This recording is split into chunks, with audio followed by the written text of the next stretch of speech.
Ethan Cross had built walls so high around himself that most folks never even saw the man behind them anymore. At 53, the billionaire was rich enough to buy half of Chicago, but he trusted nobody. Not after his own brother tried to steal his company, not after a woman he thought he'd marry sold his secrets to a rival. So, when he hired a new maid named Camille Johnson, a 35-year-old single mom working 3 jobs just to keep a roof over her kid's head, Ethan did what he always did.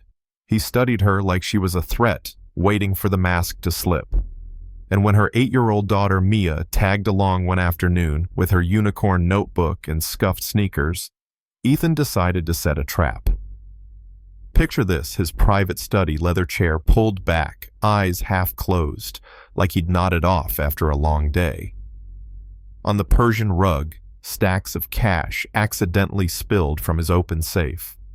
Security cameras hidden in the walls. Ethan told himself it wasn't paranoia, just smart business. Everyone had a price. Everyone. He was sure this little girl would prove it. But Mia didn't do what he expected. She didn't pocket a single bill. Instead, she crouched down with those yellow cleaning gloves way too big for her small hands and carefully smoothed each note before tucking them back inside. She tried to push the heavy safe door shut, even straightened the man's crooked tie before whispering, "Sleep good, mister. Mom says even rich people need rest." Then she tiptoed out. Ethan nearly blew his cover. For the first time in decades, he'd been wrong about someone. He replayed the footage that night like a man watching a magic trick, looking for the sleight of hand. But there was nothing, just a kid doing the right thing when no one was watching. Days turned into weeks. Camille showed up every afternoon, punctual to the minute. Mia always found a corner for her homework, whispering multiplication tables to herself, offering her mom the bigger half of her snack, taking off her shoes without being asked. Ethan never said hello, but he noticed everything. Against his will, he started waiting for her soft, "Good afternoon, Mr. Cross."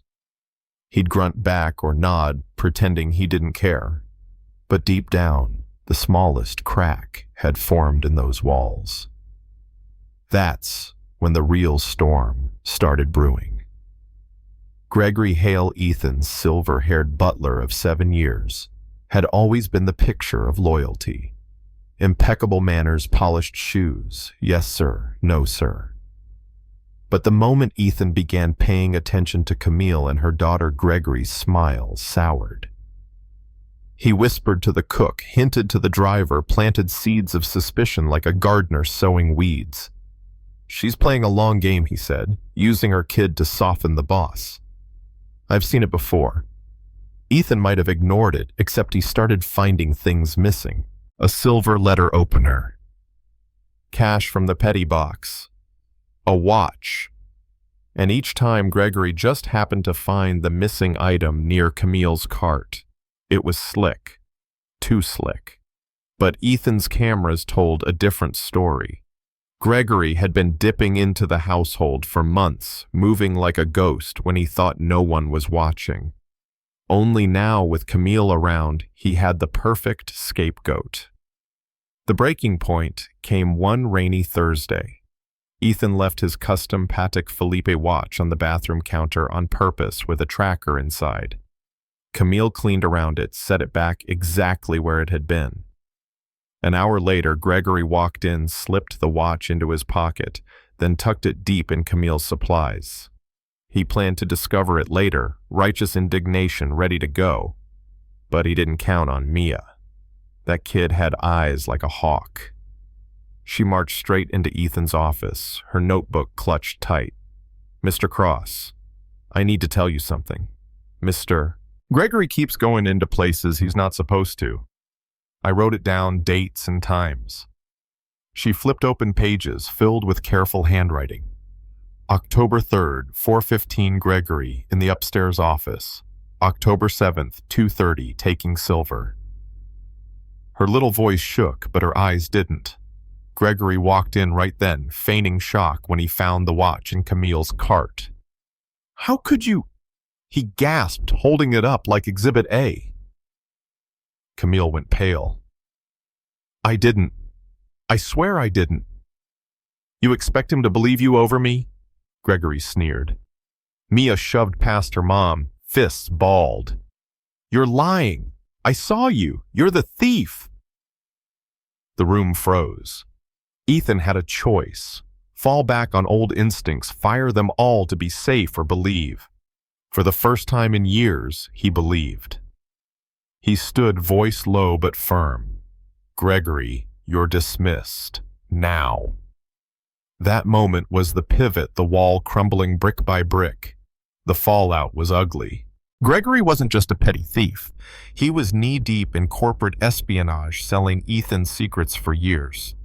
The trial was a circus, lawyers clawing, reporters circling. But the moment everyone remembers is Mia on the witness stand. 8 years old, braids tied with yellow ribbons, holding her unicorn notebook like a badge. The defense lawyer smirked. Sweetheart, kids make mistakes. Maybe you misinterpreted. I didn't misinterpret anything. Mia cut him off, voice steady. I wrote down exactly what I saw. The truth matters even when it's scary.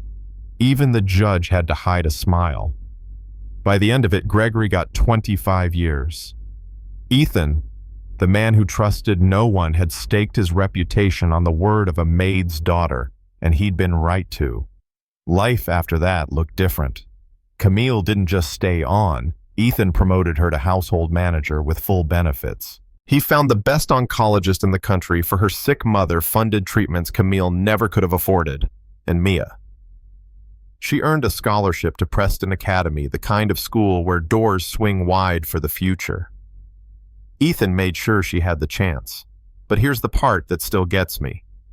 One night after the dust settled, Ethan walked past his dining room table, long empty fit for 20.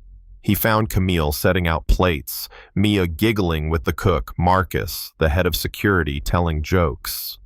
For the first time in decades, the house felt alive. Mia spotted Ethan in the doorway. Mr. Cross, come sit. You look lonely standing there. Lonely. That kid saw straight through him again. And you know what? He sat down. He stayed. That's how a man who thought trust was for fools got adopted into a family he never expected. All because one little girl with yellow gloves chose honesty when no one was watching. Now here's where I leave it with you. Ethan believed her. He broke his own rules and let trust back in, and it changed everything. But what if she'd been wrong? What if she'd slipped one bill into her pocket? Or if Camille had been desperate enough to take the bait? Wouldn't Ethan's paranoia have been justified? So I'll ask you this when it comes to trust. Do you think people are basically good, or does everyone have a price if you push hard enough?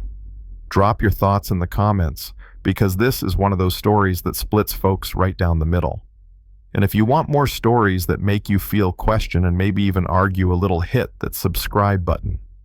Because sometimes the real wealth isn't in the safe, it's in the people you never thought you could trust.